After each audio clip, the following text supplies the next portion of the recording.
देखिए, definitely technology के advancement की वजह से मेडिकल साइंस में बहुत ज्यादा इवोल्यूशन हुआ, बहुत तरक्की हुई, बहुत हेल्प मिली। और अब जो नया इरा आ रहा है जिसमें हम कह रहे हैं एआई इरा।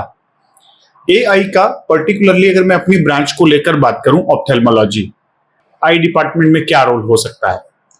सबसे बड़ी बात कि अर्ली डिटेक्शन ऑफ डिजीजेस, जहां प्रिवेंशन की बात आती है और अर्ली डिटेक्शन ऑफ डिजीज की बात आती है, तो यहां पर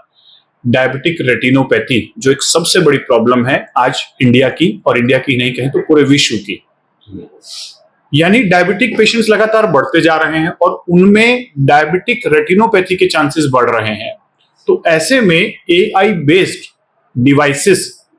पेरिफेरी में, कम्युनिटी में, गांव में, सब जगह पर जाकर रेटिना के स्कैन कर सकती हैं और एआई से ही उनकी स्क्रीनिंग से अर्ली पता लगाया जा सकता है कि डायबिटिक रेटिनोपैथी की शुरुआत हो गई है या अभी नहीं हुई है, और अगर हो गई है तो कौन से स्टेज में है। दूसरा बड़ा रोल है इनका रेटिनल डिजीज में, जैसे एज रिलेटेड मैकुलर डीजनरेशन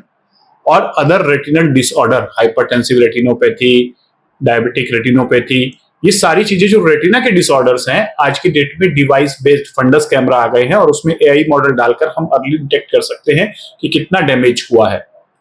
दूसरा बड़ा रोल टेलीमेडिसिन के द्वारा, यानी कि हम आई सर्जन अपने हॉस्पिटल में बैठकर पैरामेडिकल स्टाफ जो कि एक रूरल एरिया में गया हुआ है एआई बेस्ड डिजिटल डिवाइसेस के साथ, वो वहां से डाटा सेंड करता है और हम यहां से डायग्नोसिस बना सकते हैं। ये बहुत बड़ा रिवॉल्यूशन हो सकता है। एक और बात यहां पर कहना चाहूंगा, कैटरेक्ट सर्जरी जो कि ऑप्थेल्मोलॉजी का एक सबसे बड़ा पार्ट है, एआई के आने से उसके अंदर में बहुत ज्यादा रिफाइनमेंट आ गए हैं। जैसे आपने लेप्रोस्कोपी में रोबोटिक सर्जरी देखा,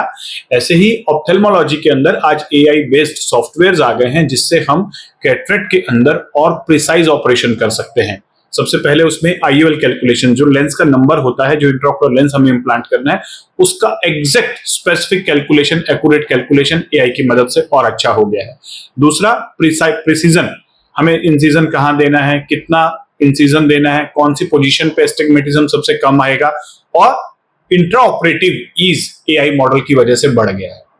तीसरा एक बहुत बड़ा रोल जो ऑप्थेल्मोलॉजी के अंदर है वो है ट्रेनिंग के अंदर और लर्निंग के अंदर। जब हम मेडिकल कॉलेज में होते थे तो हम आर्टिफिशियल आईज, गोट्स आई के ऊपर ट्रेनिंग लेते थे, कैटरेक्ट सर्जरी की प्रैक्टिस करते थे शुरुआत में, फर्स्ट ईयर में। लेकिन आज की डेट पे एआई बेस्ड ऐसे सिमुलेशन मॉडल आ चुके हैं कि हम कंप्यूटर की मदद से, हमें ऐसा लगता है कि 3D मॉडल हमें मिल गया है और मैं आई के अंदर ऑपरेशन कर रहा हूं। तो लर्निंग बहुत अच्छी हो गई है।